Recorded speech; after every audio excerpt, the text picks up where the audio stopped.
right, guys, so slight recap of everything that I've done so far up to this point. So you could actually see I got a radiator in here now. This is the one that I had showed in my last video. So I pretty much just put together like a makeshift cooling system just so I could run this engine, you know, for like longer durations, let it get up to temperature and whatnot. So you can see I pretty much just have two dash 16 hoses, one right here, one right there, and then I am running a GM temperature sensor. You can see I tapped one of these fittings, threw that in there. I got all of that stuff wired up into the ECU now. So one thing that I did have to bump my head on, and for you guys that had actually watched the video that I made over on Instagram and on TikTok, a lot of people were in the comments telling me that it sounded as if the engine was running on one cylinder. So I did do my due diligence. I found out that this thing was running on one cylinder, because you could kind of hear it in the exhaust note too, because the like single cylinders, they tend to make like a it's hard to explain unless you like mess with them a bunch. Like you can hear like the tappiness in the exhaust note, if that makes sense. But anyways, I you know, I shot the header primary with this as well, and there was like a big temperature difference between each cylinder. So this cylinder was firing, this one wasn't, or it was like just misfiring really bad. So something that I actually found out is I guess somewhere along the lines, either I mispanned the harness, I swapped two pins, or I forgot to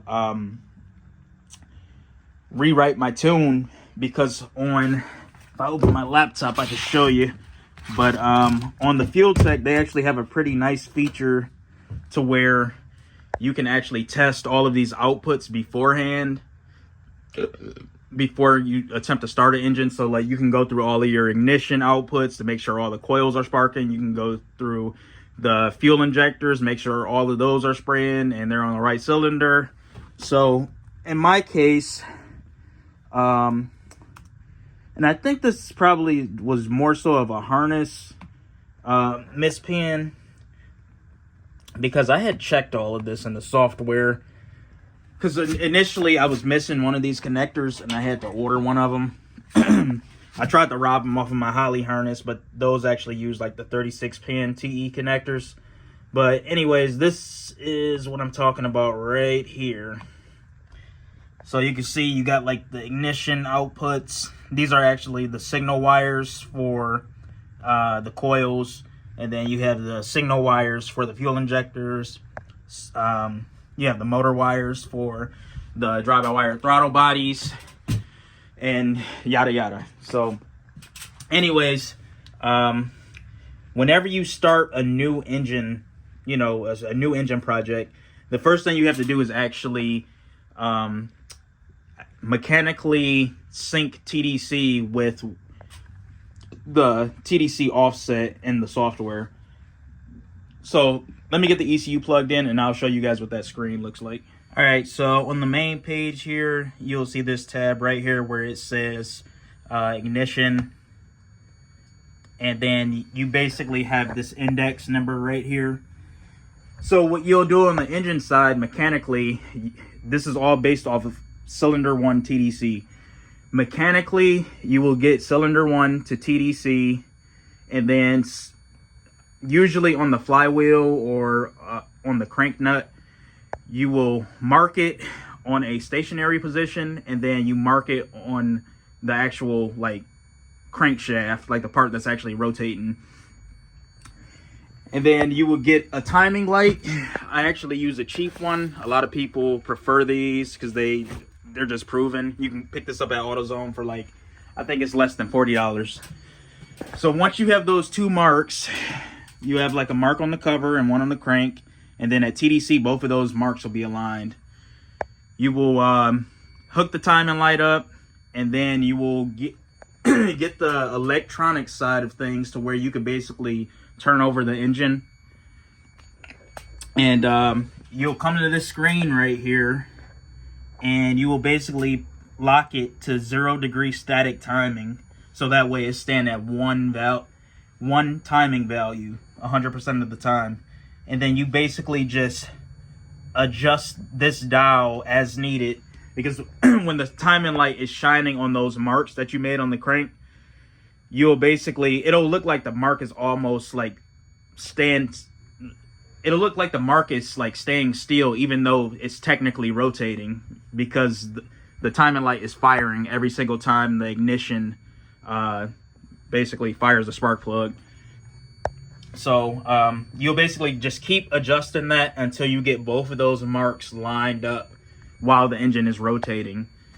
It sounds a lot more difficult than it really is. I actually thought I had got video of me doing this, but my GoPro was being a piece of crap. So anyways, initially, because of those outputs being screwed up, basically the ECU thought that cylinder 1 was cylinder 2, and it thought that cylinder 2 was cylinder 1. So these were essentially swapped. So it threw my value off, and luckily I didn't hurt anything mechanically.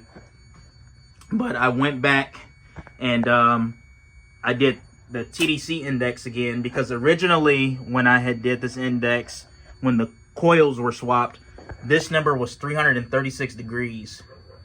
And then when I redid it again with the proper pinout for each coil, this is the number I got right here, in order to get the TDC mark to line up with the reference mark on the cover. And yeah, now it's firing on both cylinders. So I guess without further ado, let me plug the fuel pump in, and then I'll start this thing up. But it sounds crazy. Like, after hearing this exhaust noise, it really has me pumped to actually get this thing in the Grom now. So yeah, let me plug that fuel pump in and then see what we got.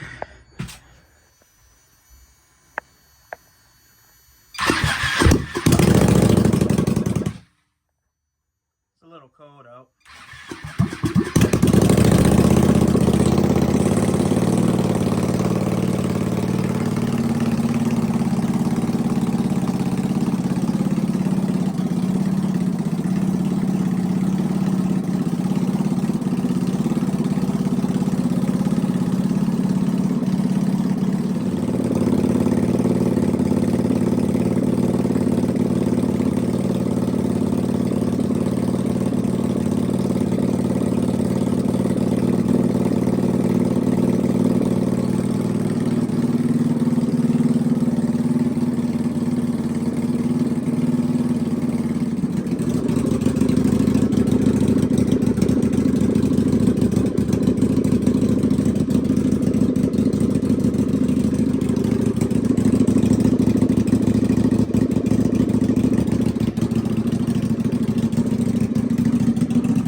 So sounds pretty good. That I don't think I'll ever get tired of that exhaust note. But yeah, this thing is got it running pretty good. I'm pretty happy with it. I consider this a pretty big milestone.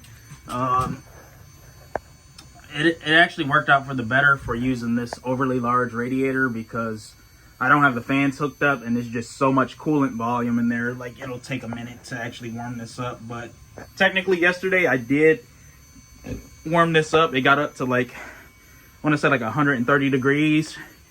Still pretty good. The idle was a lot higher though, so I ended up finding out that these bikes, they idle pretty low, lower than I would have thought, because like on my YZ, granted this is a single cylinder, so these typically have the idle pretty high. This idles at like 2100 RPM, 2000 RPM, somewhere around there. These, they like to idle around, well, I want to say like 1300, 1400. But yeah, this is pretty sweet.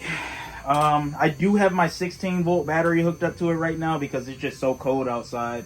Like this lithium stuff, that's the only thing about running this stuff with like, you know, these bike engines and power sports based stuff. Like these, the more these heat up, the faster it'll crank the engine, because this has like an optimal battery temperature to make it the most efficient. It just does not agree with the smaller lithium based batteries, because it just, you know, I kind of had to go overly large. That's why I hooked the 16 volt battery up, just to give it more oomph off the line, even with the colder temperature. But the next milestone will basically be getting this thing started with the 12 volt battery that I actually intend on running, because I mean, you can see the difference. This, realistically, this is what's actually going in the bike right here. Yeah, that battery is actually intended for my street truck that I'm building. But anyways, this thing sounds pretty good. Pretty good. I just pulled the log up right here. It looks like with the adjustments that I made to the idle actuator position, because this engine does use dual drive-by-wire throttle bodies, so it's really easy to change idle speed. In the Fuel Tech ECU is basically just percentage based and static position. So yeah, with that change that I made, it looks like it's idling right about 1600 RPM or so, high 15s to 1600, somewhere around there. So I think I could probably lower it a little bit more. I'll probably just leave it like this for right now, because I know sometimes you got to play with that stuff a little bit, especially when this the bike is stationary and the engine is loaded and in gear. So depending on how it reacts, I might have to either I could probably get away with lowering it, or I might have to raise it a little bit. So anyways, that is pretty good. Thing makes some serious oil pressure. Let me show you that real quick. Let me see. And I don't really have the correct oil spec in it right now, because I think this runs like 2050, but you can see 118 psi. So that's I would say that is pretty good. And for you guys that aren't familiar with these engines, this thing has some pretty serious valve sizes, or pretty serious bore size and valve sizes. Let me get that light in there.